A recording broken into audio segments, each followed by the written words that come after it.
መግባባት ከቻልክ አቅጣጫ አይጠፋም ነው።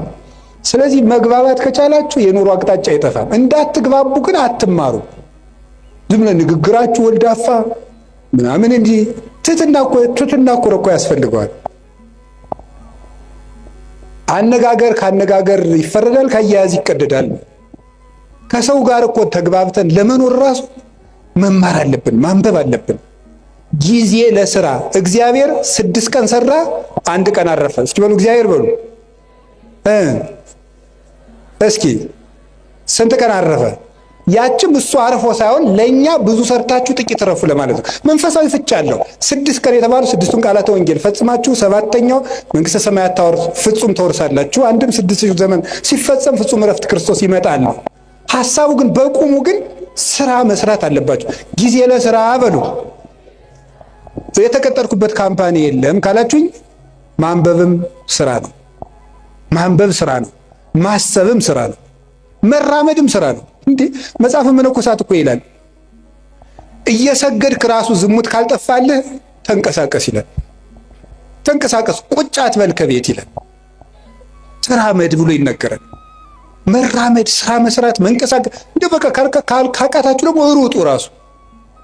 እንዴ እውነቴን እኮ ነው የምነግራችሁ። ብቻ ገደል እንዳገቡ ናችሁ። ሩጡ። ብትሮጡ ይሻላል ቁጭ ብላችሁ መከራችሁን ከምታዩ ማለት ነው። እንዲያው ይላሉ እኮ አባቶቻችን። እንደው ዘመን አድርገን ስናገረው ስራ የፈታ አይምሮ የሰይጣን ቤተ ሙከራ ነው ይባላል። ሰይጣን ኃጢአቶችን ቴስት የሚያደርግበት ስራ ፈቱ ላይ ነው እየወሰደ። እንዲያውም ከሚሰራው ሰውዬ እያፈረ የሚመጣው ሰይጣን ሁሉ ወደዚያ ሰውዬ ነው እየሰበሰበ እና የሚሰራውን ሰውዬ የሚፈትነውን ሰይጣን የስራ ፈቱ ሰይጣን እስኪ ዞር ብዬ ልምጣ ብሎ ቀስቀስ ብሎ እንደው ሲሄድ ከስራ የሚሰራው ሰውዬ ጋር የሚታገለውን ሲያገኝ ረዚያ አትልፋ የኔ ስራ ፈታለ ናኒድ ብሎ እንደ ድግስ ወደዚያ ዞት የሚሄድ ነው የሚመስለኝ ነው። እሺ እና የምሬን ነው የምነግራችሁ። መጽሐፈ መነኮሳት በእርግጥ ምን ይላል? ከትጉሁ ባይታዊ ጋር የሚታገለውን ሰይጣን እንቅልፋሙ ላይ የነበረው ሰይጣን ይሄድና ናይኔ ሰነፋለ ብሎ ዞት ይመጣል ይላል። እዚህ ጋር አትልፋ ይለዋል። ያኛው ሌሊት እየጸለየ ቅንድሙን ሲለው ለዚያ እኮ ነው ይውላችሁ ከሚጸልየው ሰውዬ የተሸነፈው ሰይጣን ሁሉ እናንተ ላይ ነው እየመጣ ድብትም ያረጋችሁ ጫንም ያረጋችሁ ማለት ነው። ስለዚህ እንደዚያ እንዳያደርጋችሁ ጊዜ ለሥራ። እውነቴን ልንገራችሁ የኢትዮጵያ ኦርቶዶክስ ተዋሕዶ ቤተክርስቲያን ሆና እንድትቀጥል ከሆነላችሁ ስሩ። ካልሰራን ቤተክርስቲያናችንን በታምር ማስቀጠል አንችልም። ብድግ ብለን ዝም ብለን የኢትዮጵያ ቤተክርስቲያን አትበጠስም በፉከራ ነው እንዴ? አጠፋም። እነ ግሸን እያሉ እነ አክሱም እያሉ እነ ላሊበላ እያሉ እነ ደብረ ሊባኖስ እያሉ እረተው እነ ቅዱስ ቶማስ ራሱ የሰራቸው የህንድ ቤተክርስቲያን ጌታችን ኢየሱስ ክርስቶስ አካሉን በእጁ የዳሰሰው ጌታዬ አምላኬ ብሎ የጠራው ድንግል ማርያም ስታርግ መንገድ ላይ ያገኛት ቶማስ የሰራቸው 8 ቤተክርስቲያኖች ያሉባት ህንድ እኮ 5ቱ በሌላ እጅ ሆነው ዛሬ 3ቱ ብቻ ነው የቀሩት። ታምር ያለው ቤተክርስቲያን ታምር ያላት ሀገር ናት ኢትዮጵያ፣ እግዚአብሔር ሀገር ናት እያሉ በመፈከር አይደለም፣ ስራ መስራት አለብን። ክርስቲያኖች ስራ በቃ ትኩርኩር ብላችሁ ሳትንቁ ስሩ። ከጠፋ አንብቡ። ማንበባችሁ ደግሞ ስራ እንዴት እንደምትሰሩ ያሳያችኋል። ጊዜ ለስራ። እስኪ ጊዜ ለስራ በሉ ንገሩኝ እንጂ እግዚአብሔር ይስጥልኝ። ሌላው ደግሞ ጊዜ ለምን ድገሙ። አቤት ጊዜ ለምን? ጊዜ ለመዳን። እስኪ ጊዜ ለመዳን በሉ። የነነዌ ጾም ስንት ቀን ናት?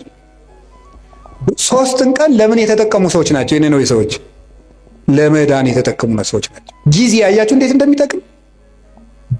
በስንት ዓመት ያጠራቀሙትን የኃጢአት ግንብ 3 ቀን ተጠቅመው ነው ያፈረሱት ማለት ነው።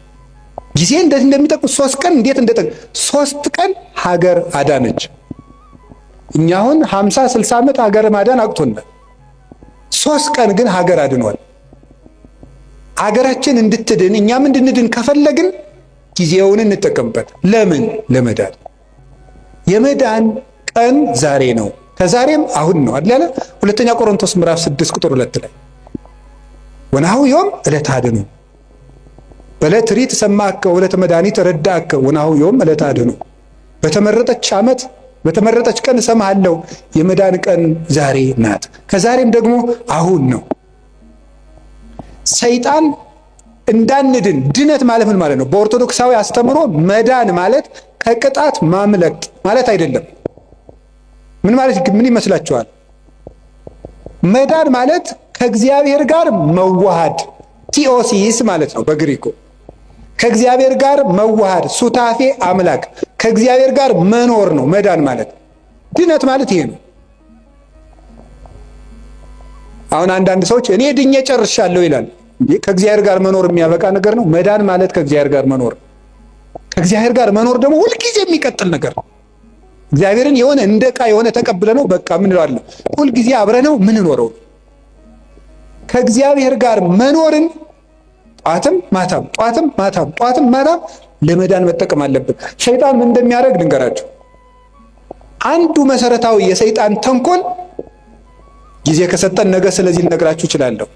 አንዱ የሰይጣን መሰረታዊ ተንኮል እንድንዘገይ ማድረግ ነው።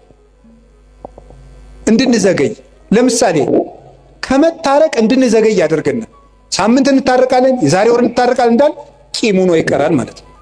ማዘግየት። ቁርባን እናቀዳለን፣ እንድንዘገይ ነው የሚያደርገን።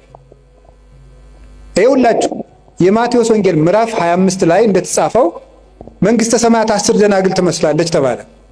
ከዛ 5ቱ ጠባበኞች ናቸው፣ 5ቱ ሰነፎች ናቸው። 5ቱ ዘይት ይዘዋል፣ እነዚያ ዘይት አላዙም፣ ተኙ። ሙሽራው መንፈቀ ሌሊት መጣ፣ እነዚያ ግን ዘይት አልነበራቸውም። ሊገዙ ሄዱ። ተመልሰው ሲመጡ ምን ሆኖ ቆያቸው? በሩ ተዘግቶ። የነዚህ ሰዎች ከፍተኛ ችግር ምንድን ነበር? መዘግየት ነበር። መዘግየት ነው በር ያዘጋባቸው። ዘይት የተባለች ፍቅር፣ ልጅነት፣ ትሕትና ናቸው። እነዚህን በጊዜ ያላዘ ሰው በር ከተዘጋ በኋላ ይሮጣል።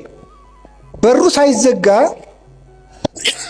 ነገ ቆርባለሁ ሳትቆርቡ በሩ ይዘጋል።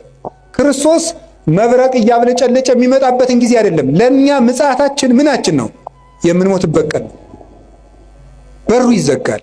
ሳንቆርብ ይመጣል፣ ሳንታረቅ ይመጣል፣ ሳንጸልይ ይመጣል፣ የቀማነውን ሳንመልስ ይመጣል፣ የበደልነው ሳንክሰው ይመጣል፣ እንደተዝረከረክን ይመጣል።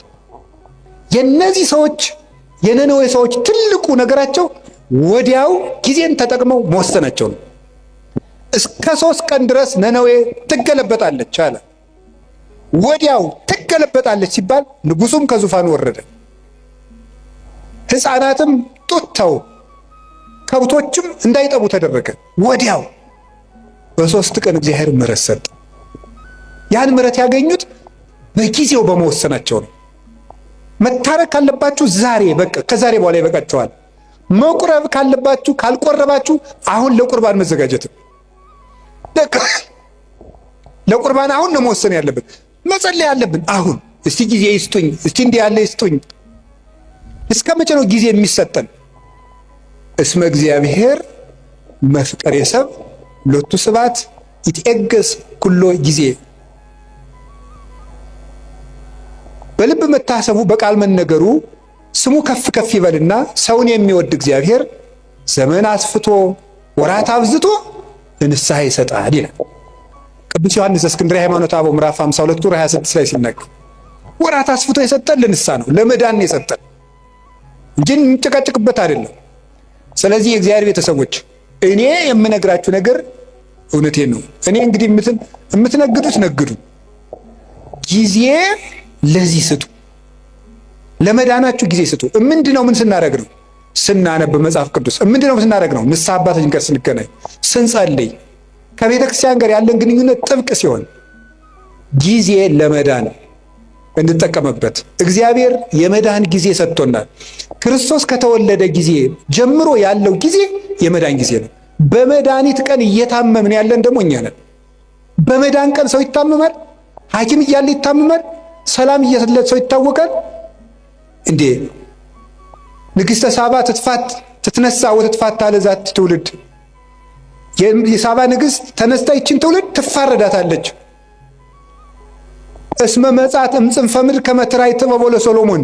የሰሎሞንን ጥበብ ልታይ ከዚህ ከምድር ዳርቻ ከኢትዮጵያ አንስታ ተጉዛለችና ዘየዐቢም ሰሎሞን ሀሎ ዘ ከሰሎሞን የሚበልጥ ጌታ ዛሬ እዚህ አለ።